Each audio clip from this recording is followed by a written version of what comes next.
Petikan 1. Iklan nikmatilah ketupat gajah. Anda diberi masa selama 1 minit untuk membaca soalan.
Dengar maklumat berikut dengan teliti dan jawab soalan-soalan yang diberikan. Anda ingin merasai ketupat gajah? Di Kedah, inilah makanan tradisi masyarakat Siam dan Cina.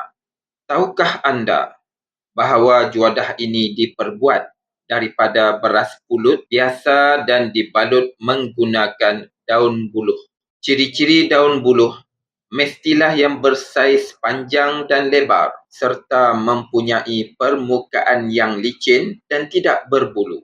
Daun buluh yang tidak sesuai akan mengakibatkan pulut terkeluar daripada balutan serta menghasilkan warna yang tidak sempurna ketika direbus. Bagi merebus ketupat gajah, prosesnya mengambil masa lebih kurang 7 hingga 8 jam. Ketupat gajah yang sudah siap direbus perlu dituskan airnya. Kemudian, untuk memastikan air yang tersisa benar-benar kering, ketupat ini haruslah digantung. Sesudah masak, warna pulut ketupat gajah akan berubah menjadi kekuning-kuningan. Teksturnya liat dan licin serta boleh dimakan bersama-sama serondeng, sambal ikan bilis, nisan gula Melaka dan juga rendang. Selamat mencuba. Anda diberi masa 30 saat untuk menyemak jawapan.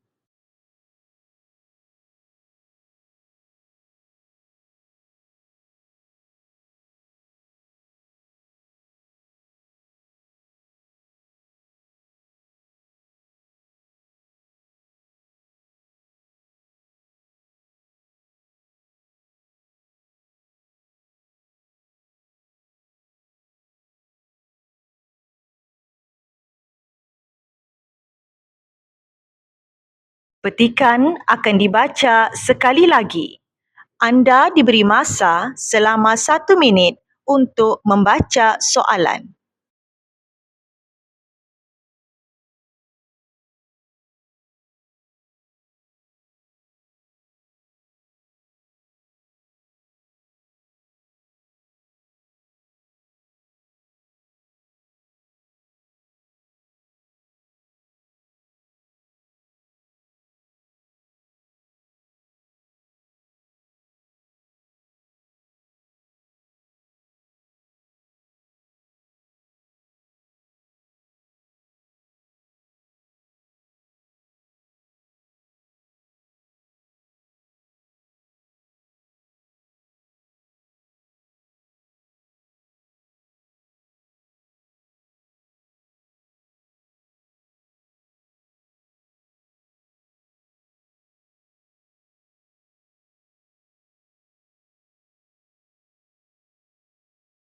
Dengar maklumat berikut dengan teliti dan jawab soalan-soalan yang diberikan.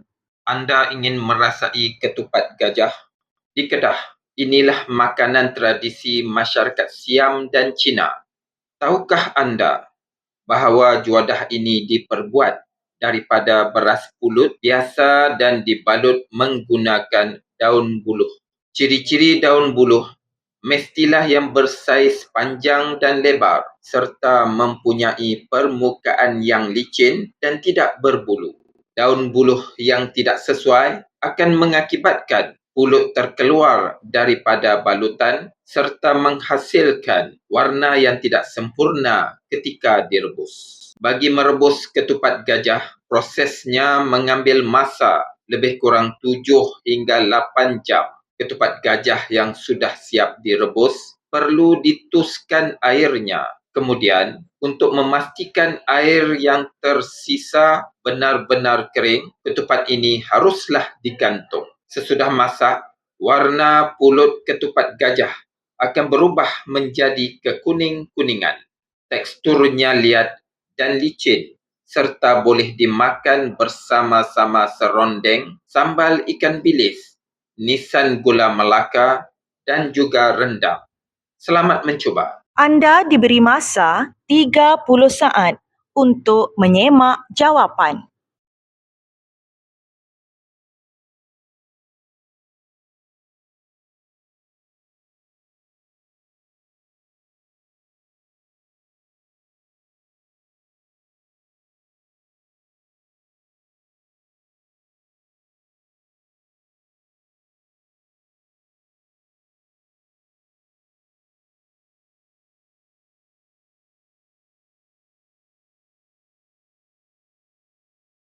Petikan 2. Wawancara jangkitan kutu kepala.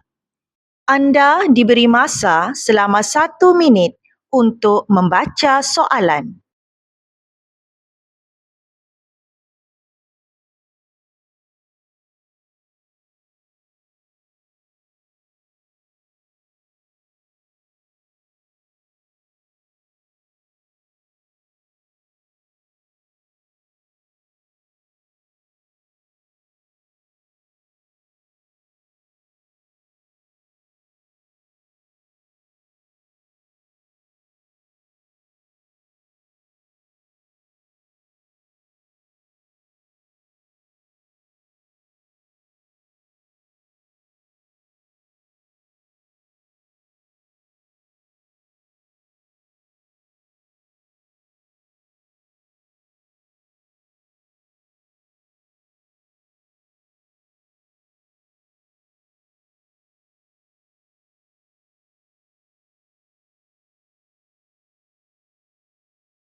Dengar maklumat berikut dengan teliti dan jawab soalan-soalan yang diberikan.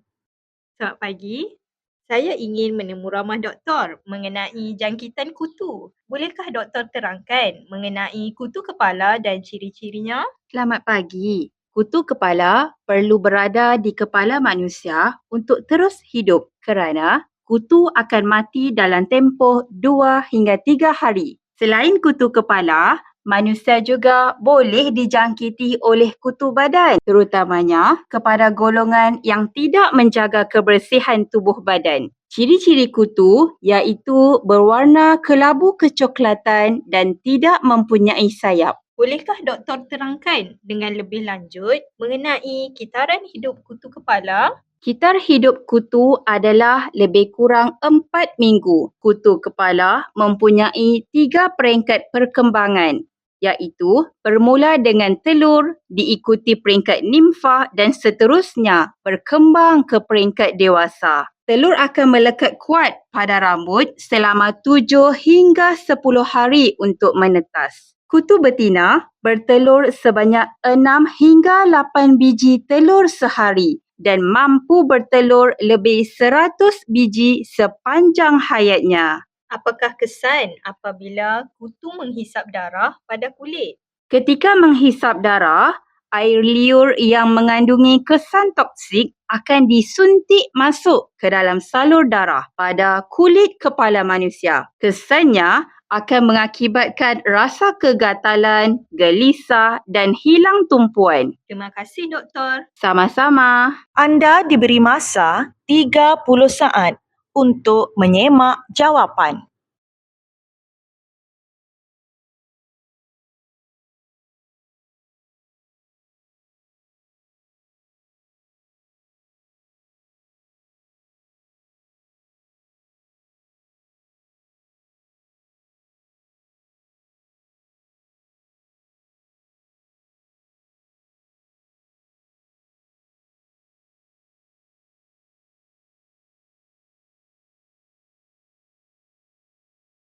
Petikan akan dibaca sekali lagi. Anda diberi masa selama 1 minit untuk membaca soalan.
Dengar maklumat berikut dengan teliti dan jawab soalan-soalan yang diberikan. Selamat pagi.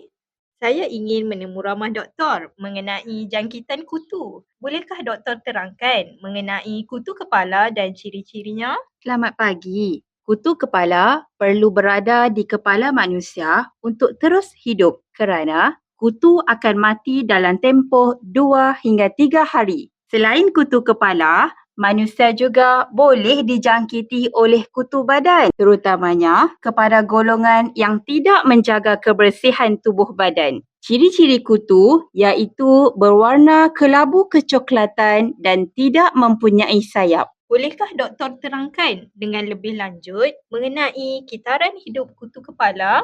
Kitar hidup kutu adalah lebih kurang 4 minggu. Kutu kepala mempunyai 3 peringkat perkembangan, iaitu bermula dengan telur, diikuti peringkat nimfa dan seterusnya berkembang ke peringkat dewasa. Telur akan melekat kuat pada rambut selama 7 hingga 10 hari untuk menetas. Kutu betina bertelur sebanyak 6 hingga 8 biji telur sehari dan mampu bertelur lebih 100 biji sepanjang hayatnya. Apakah kesan apabila kutu menghisap darah pada kulit? Ketika menghisap darah, air liur yang mengandungi kesan toksik akan disuntik masuk ke dalam salur darah pada kulit kepala manusia. Kesannya akan mengakibatkan rasa kegatalan, gelisah dan hilang tumpuan. Terima kasih doktor. Sama-sama. Anda diberi masa 30 saat untuk menyemak jawapan.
Selamat pagi.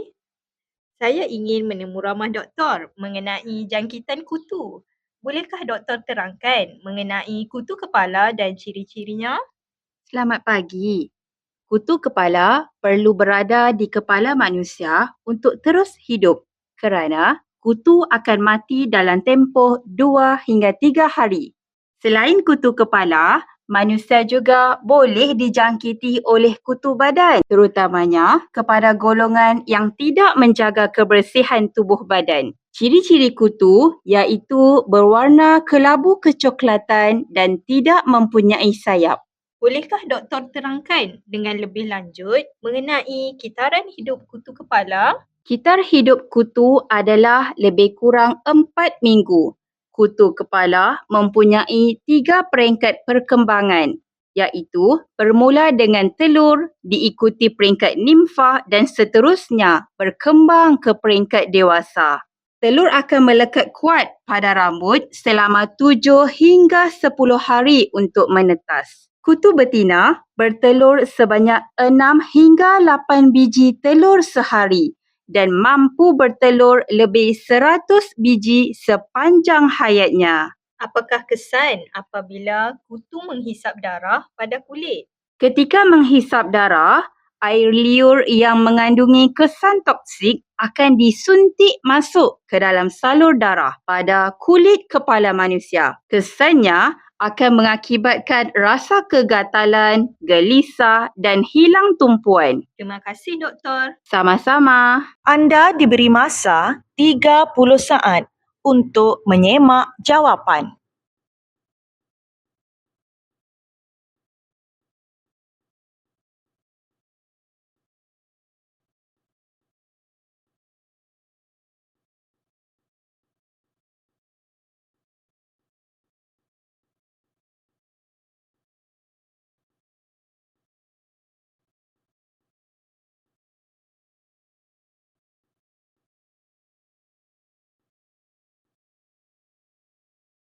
Petikan 3. Rencana penternakan burung puyuh. Anda diberi masa selama 1 minit untuk membaca soalan.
Dengar maklumat berikut dengan teliti dan jawab soalan-soalan yang diberikan.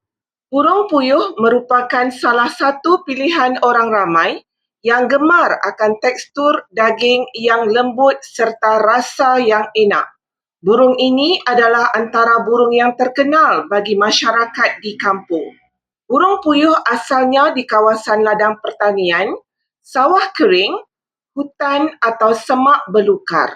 Burung ini bersifat pemalu, liar, bergerak pantas dan mudah terkejut. Antara spesies burung puyuh ialah burung puyuh batu, burung puyuh mahkota dan burung puyuh tanah. Burung puyuh ternak pula terdiri daripada 2 jenis, iaitu burung puyuh pedaging dan burung puyuh penelur. Bagi burung puyuh jenis telur, kadar penghasilan telur dalam tempoh setahun oleh burung puyuh yang berasal di negara Jepun adalah sebanyak 250 hingga 280 biji. Sebanyak 240 hingga 260 biji dari Amerika Syarikat, dari negara India pula sebanyak 220 hingga 250 biji. Telur burung puyuh merupakan sumber makanan yang sangat berkhasiat. Telur burung puyuh berkesan dalam membantu menyingkirkan batu karang dari ginjal, hempedu dan hati serta membaiki fungsi otak. Anda diberi masa 30 saat untuk menyemak jawapan.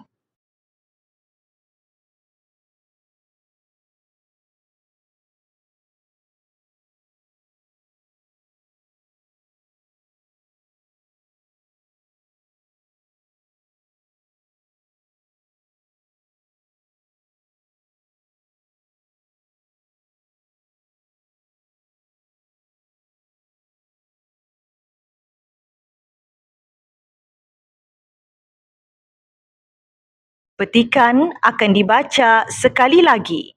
Anda diberi masa selama 1 minit untuk membaca soalan.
Burung puyuh merupakan salah satu pilihan orang ramai yang gemar akan tekstur daging yang lembut serta rasa yang enak. Burung ini adalah antara burung yang terkenal bagi masyarakat di kampung. Burung puyuh asalnya di kawasan ladang pertanian, sawah kering, hutan atau semak belukar. Burung ini bersifat pemalu, liar, bergerak pantas dan mudah terkejut. Antara spesies burung puyuh ialah burung puyuh batu, burung puyuh mahkota dan burung puyuh tanah. Burung puyuh ternak pula terdiri daripada 2 jenis, iaitu burung puyuh pedaging dan burung puyuh penelur.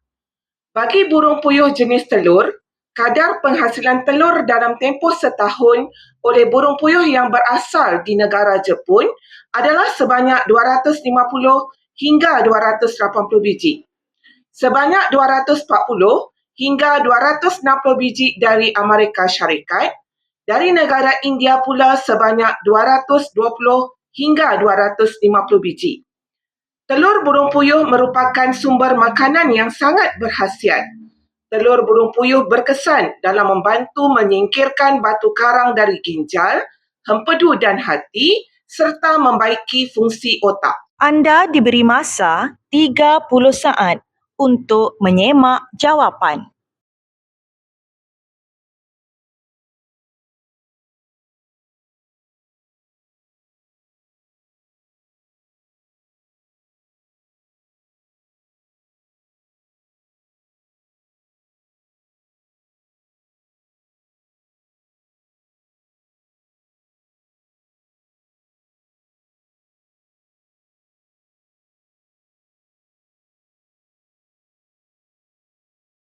Petikan 4. Pengumuman permohonan pasport Malaysia antarabangsa. Anda diberi masa selama 1 minit untuk membaca soalan.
Dengar maklumat berikut dengan teliti dan jawab soalan-soalan yang diberikan. Selamat pagi. Berikut merupakan pengumuman untuk para pemohon pasport Malaysia antarabangsa. Pemohon boleh membuat permohonan di semua pejabat imigresen di Malaysia, manakala pemohon di luar negara boleh memohon di Pejabat Perwakilan Malaysia. Pihak kami mengenakan bayaran ringgit Malaysia 200 kepada kategori pemohon berumur 13 hingga 59 tahun dan kanak-kanak yang berumur 12 tahun dan ke bawah sebanyak ringgit Malaysia 100. Kepada para pemohon yang lahir di luar negara, sila kemukakan kad pengenalan diri, sijil lahir dan dokumen perjalanan.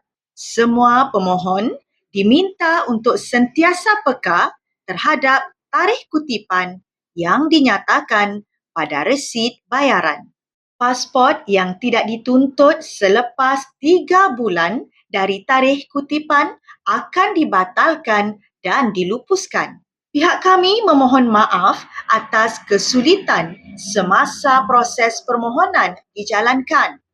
Melalui proses tersebut, pihak kami akan mengimbas cap jari, membuat semakan kad pengenalan diri dan mengambil gambar pemohon. Pihak kami tidak menyediakan kemudahan memasukkan butir-butir kanak-kanak dalam pasport ibu atau bapa. Sila hadir bersama-sama anak di pejabat imigresen. Terima kasih atas perhatian tuan-tuan dan puan-puan. Anda diberi masa 30 saat untuk menyemak jawapan.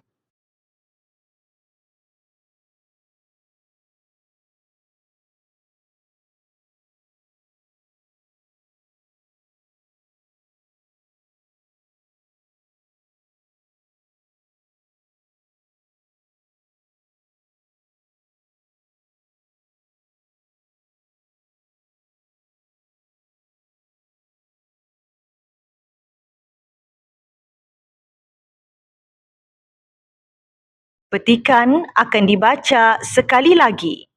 Anda diberi masa selama 1 minit untuk membaca soalan.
Selamat pagi. Berikut merupakan pengumuman untuk para pemohon pasport Malaysia antarabangsa. Pemohon boleh membuat permohonan di semua pejabat imigresen di Malaysia, manakala pemohon di luar negara boleh memohon di pejabat perwakilan Malaysia. Pihak kami mengenakan bayaran ringgit Malaysia 200 kepada kategori pemohon berumur 13 hingga 59 tahun dan kanak-kanak yang berumur 12 tahun dan ke bawah sebanyak ringgit Malaysia 100. Kepada para pemohon yang lahir di luar negara, sila kemukakan kad pengenalan diri, sijil lahir dan dokumen perjalanan. Semua pemohon diminta untuk sentiasa peka terhadap tarikh kutipan yang dinyatakan pada resit bayaran. Pasport yang tidak dituntut selepas 3 bulan dari tarikh kutipan akan dibatalkan dan dilupuskan. Pihak kami memohon maaf atas kesulitan semasa proses permohonan dijalankan. Melalui proses tersebut, pihak kami akan mengimbas cap jari, membuat semakan kad pengenalan diri dan mengambil gambar pemohon. Pihak kami tidak menyediakan kemudahan memasukkan butir-butir kanak-kanak dalam pasport ibu atau bapa. Sila hadir bersama-sama anak di pejabat imigresen. Terima kasih atas perhatian tuan-tuan dan puan-puan. Anda diberi masa 30 saat untuk menyemak jawapan.